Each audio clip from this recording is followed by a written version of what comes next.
भगवान शिव जो है वो शिव ही है, उनके जैसा कोई त्रिभुवन में नहीं है। वासुकी नाग का यज्ञोपवीत पहने हुए है, भयंकर फणधारी विषधर उनका माला है और गंगा जी जटाओं में है। ऐसा परिवार देखा है? देखो, शिव जी का वाहन नंदी और भगवती का वाहन बबर शेर, 1 मिनट में नंदी को खा जाए, लेकिन दोनों चैन से रहते हैं। अच्छा, और आगे बढ़ो, कार्तिकेय जी का वाहन मयूर है ना। भगवान शंकर के गले में सांप, मोर सांप का बहुत बड़ा हार करता है, सांप का हार। गणेश जी का वाहन चूहा है ना। कहीं झगड़ा देखा? बिल्कुल शांति से पूरा। अरे शिव की क्षमता कोई कर सकता है? शिव तो शिव है। व्यसन करने में शिव को मत ला यार, ये भगवान शंकर नशा कर। अरे यार, वो तो परमात्मा है यार, वो तो महादेव, देवाधिदेव महादेव है। नहीं, ऐसा नहीं। शिव जी ने तो हलाल जहर पिया, भले एक बूंद पी के दिखाओ।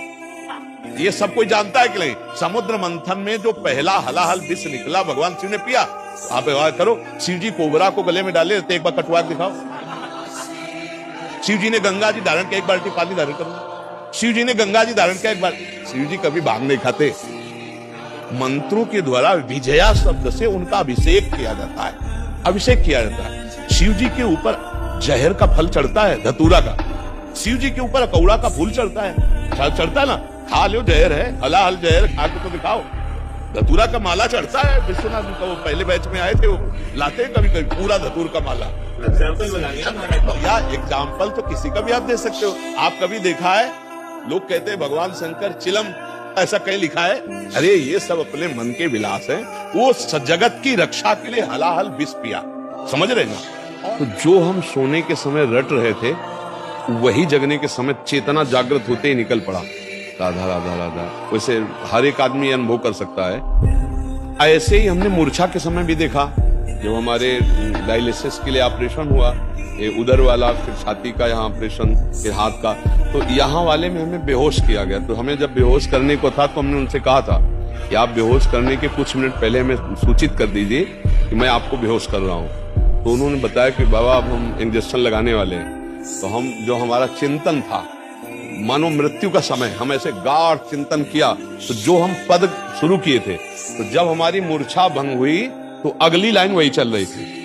शयन के समय, मूर्छा के समय, तो वही आप मूर्छा जैसा समझ लीजिए इसको। तो जिस समय आप राधा राधा चेतना में बोलकर आपकी चेतना शक्ति, स्मृति शक्ति लुप्त हुई, फिर जब जागृत हुई तो फिर राधा राधा आप बोल रहे हैं कि मुझे ग्लानि होती है, तो वो पूरा समय आपका भजन ही माना जाएगा। अगर उस स्थिति में प्राण चले जाते हैं तो आपको भगवत प्राप्ति होगी। क्योंकि मूर्छा के पहले आपने राधा बोला था। मूर्छावस्था में आप असमर्थ हैं, ना सत बोल सकते हैं ना असत, ना सत्क्रिया ना असत क्रिया।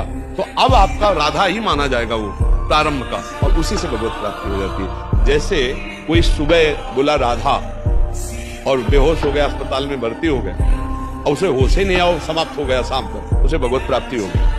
क्योंकि अंतिम उसकी चेतना में पहली बार राधा जो निकला, फिर मूर्छित हो गया, तो उसको वही माना जाएगा अंतिम समय स्मरण, और उसी से भगवत प्राप्ति हो जाएगी।